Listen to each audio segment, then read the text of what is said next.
Hello, welcome to Maths 71, Support for Trigonometry for Calculus. If you are in this course, you are also enrolled in my Math 373 course, Trigonometry for Calculus. And if you haven't already, I would suggest going and watching the syllabus video for that course first. This video will be much shorter. There's not as much to talk about here.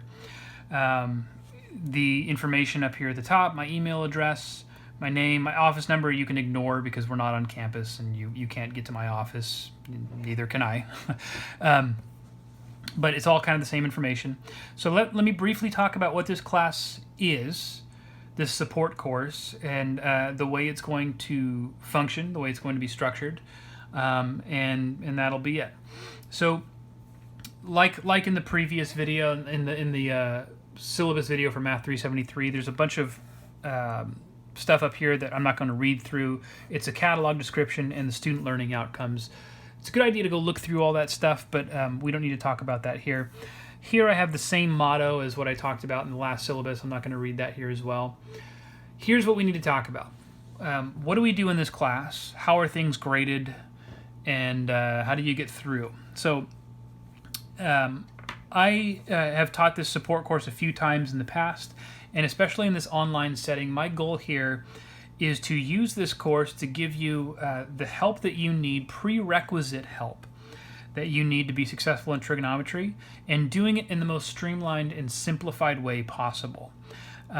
My goal for you as the student is you should be spending like 90% of your time when studying, when working on math, on the parent course on Math 373. This course, Maths 71, should be only a small portion of your time. Now, that's not to say that the material that we cover here is not important, but the idea here is to strengthen gaps that you may have in your prerequisite knowledge, primarily algebra and a little geometry. So that you aren't confused when we're working on the trigonometry that we need to cover. So here's the way that the course is going to work. The course is basically split up between lectures and assignments, and that's it. I'm only going to do one lecture video each week. And with that lecture video will come one assignment that you're supposed to do. The assignments come in the form of worksheets. So like in the parent course, I'm going to post a lecture video at the beginning of each week, Monday, and you need to go and watch that lecture video so you know what you're going to be working on in the assignment. The lecture videos in this course are significantly shorter than the ones in the parent course because there's not as much material that we're covering. In fact, each video for each particular week will only be about 20 to 30 minutes at most for most of them. Once you've watched through the lecture video that I post on a Monday, you want to find the assignment on Canvas. You'll be in the Maths 71 Canvas page that we have set up, and there's going to be a module there with the assignments for that week. You want to download the assignment, work through it, and then turn it in. You submit it as you do a normal homework assignment. Now these assignments, like I said, they're worksheets. And you can print them out right on the worksheet and then scan and submit that. If you don't have a printer or if you're trying to save on ink, you can also handwrite everything. I just ask that you write down the questions in addition to the answers if you do it that way.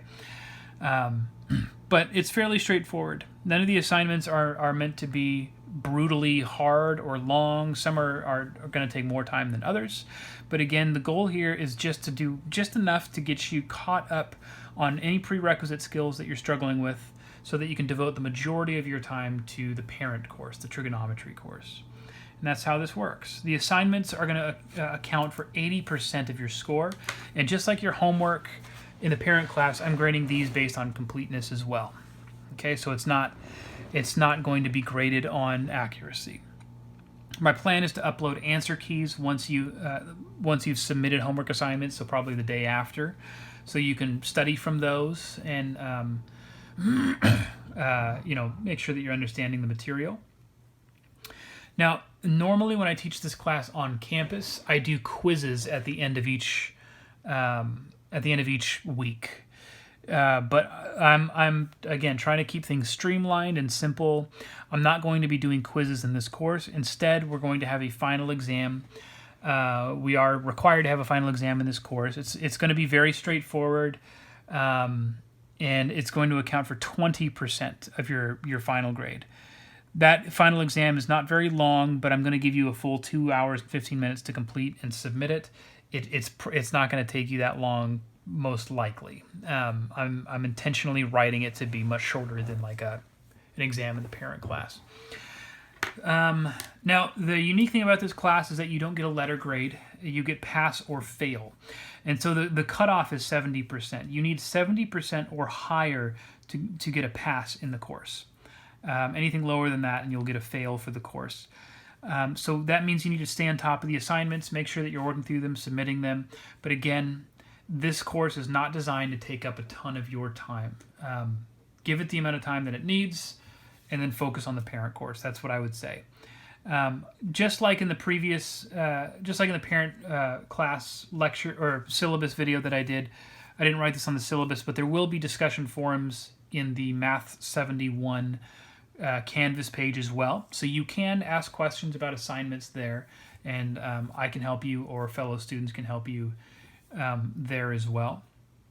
The last little bit here is my cheating policy again, and the little blurb on if you need accommodations for scroll up a little bit, if you need any accommodations for whatever reason. Since I talked about that in the Math 373 syllabus video, I'm not going to go over it again here. It's the same information.